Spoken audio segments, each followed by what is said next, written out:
Hi, this is my first Dog Days review. I just saw Spider-Man Far From Home. It's about 2:30 in the morning. I saw it with the Atmos sound, so I wore earplugs, and it was still very loud. Spoiler alert, I guess. I should have said that already. um, this movie was so loud at times that even with earplugs, I could feel the sound everywhere. I could feel the sound coming from beneath me through my chair at one point. I gotta say, they did a fantastic job following up Avengers Endgame, and this actually was a great end for Marvel's Phase 3. I've read that they might not actually do a Phase 4, but they are planning to, keep making movies and experiment with Disney Plus shows. So, I look forward to what they have coming up. This movie did a great job, I think, tying in every movie since Ant-Man and the Wasp, actually, and in some ways it also ties back to the very beginning of the Marvel Cinematic Universe. This has callbacks to the first Iron Man movie and Captain America Civil War, so great stuff to bring in canon together. I love what they did with Betty Brant and Ned, who is at least partially based on Ned Leeds, her husband in the comic books for a while. Another one of her, husbands in the Marvel comics was Flash Thompson, who is great in this as well. Being obnoxious and somehow still helping Spidey out. And rooting for him when everyone is just super into Mysterio. And they did a great job with Mysterio. Jake Gyllenhaal was fantastic. Very likable when he's supposed to be.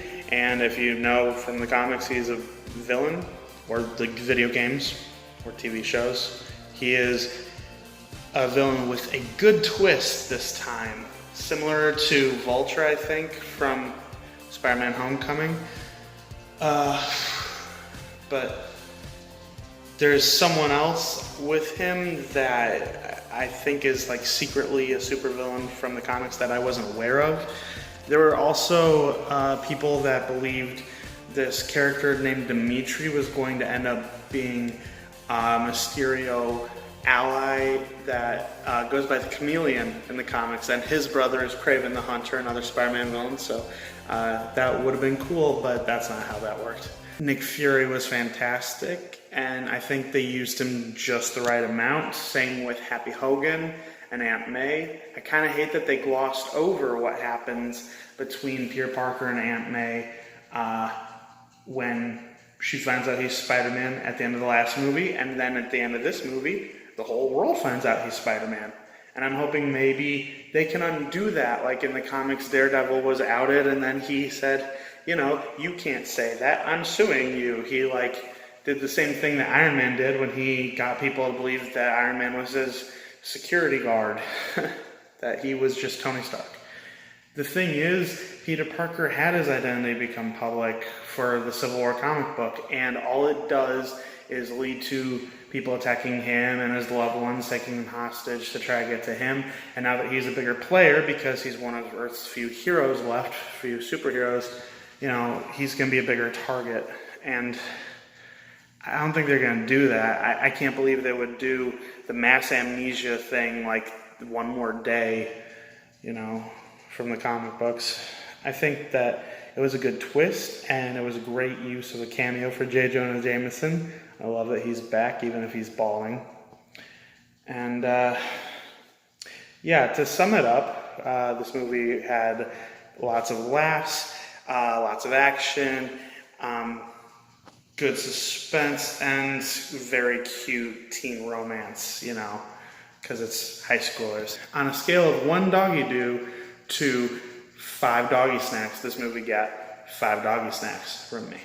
There's also a lot of controversy for some reason about Zendaya's character, Zendaya, whoever. The new MJ isn't Mary Jane Watson, and I think that's okay. There's a lot of baggage with Mary Jane Watson, and there's a reason they're not doing any of the love interests that we've seen in other movies. And I know it might partially be like a racial thing. I know that some people think that it's wrong for them to turn Mary Jane black, but she's not Mary Jane. I think that some people have been ridiculous for saying that Zendaya wasn't black enough to play another character she had in the past. And she's playing a high schooler.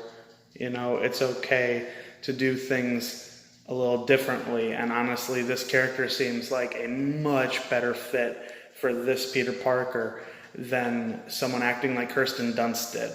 All right, that's all.